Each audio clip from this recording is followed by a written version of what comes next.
जय श्री राम। भगवान श्री कृष्ण अपने कुछ प्रिय पुष्पों के नाम बताए, जैसे कि कुमुद, करमवीर, चणक, चंपा, मालती,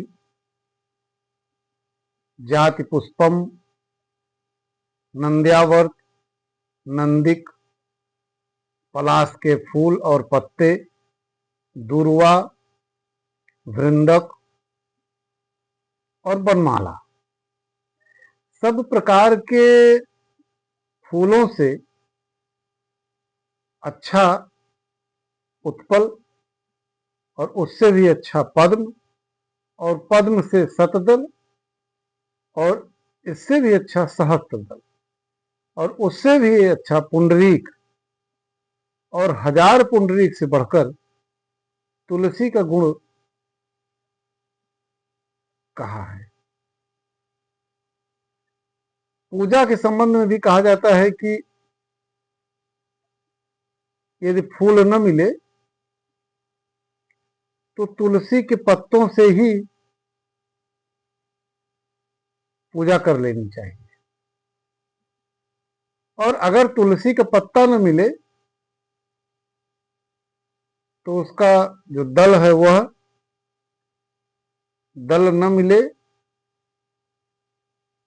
तो उसका जो पेड़ है, उसकी डंठल है, उसको रख करके, वह भी न मिले तो जहां कहीं तुलसी का पेड़ लगा हो तो वहां की मिट्टी भी लेकर के अगर आप चढ़ाते हैं भगवान को तो भगवान बहुत प्रसन्न होते हैं और बड़ा फलीभूत होता है। इसलिए तुलसी की बड़ी महिमा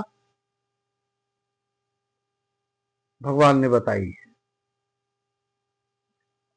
पद्म पुराण के सृष्टि खंड में भगवान शंकर ने कार्तिकेय जी से कहा कि लक्ष्मी जी और मेरे ही समान तुलसी भगवान को परम प्रिय है, और तुलसी दल के बिना दूसरे दूसरे पुष्पों, पत्तों तथा चंदन आदि के लेपों से भगवान को उतना संतोष नहीं होता। और तुलसी की तो उत्पत्ति ही कही गई है कि अमृत से हुई है।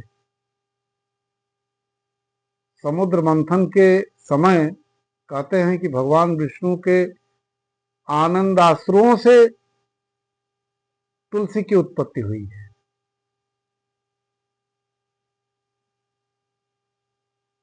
और शास्त्रानुसार क्षीर सागर के मंथन से 4 कन्याएं प्रकट हुई, लक्ष्मी, वारुणी, कामोदा और ज्येष्ठा। कहते हैं कि कामोदा जो है अमृत की लहर से पैदा हुई, और वो भगवान की, विष्णु की प्रसन्नता के लिए भविष्य में वृक्ष का रूप धारण करेंगी, और परम पवित्र तुलसी के नाम से वह विख्यात हुई। इसलिए जो तुलसी है, तुलसी तो एक अमोघ औषधि मानी जाती है। पूजा के साथ साथ तुलसी एक अमोघ औषधि मानी जाती है। कहते हैं कि जब किसी को सर्प काट लेता है तो तुलसी को पीस कर पिलाया जाता है, और उसी को जो पीसते हैं उसको शरीर में भी लेप लगाया जाता है। उससे विष बहुत कम हो जाता है। और तुलसी के तो अनेकों औषधीय गुण भी हैं। और इस प्रकार से तुलसी में दैवीय और प्राकृतिक दोनों गुण विभिन्न विभिन्न शास्त्रों में बताए गए हैं। जय श्री राम।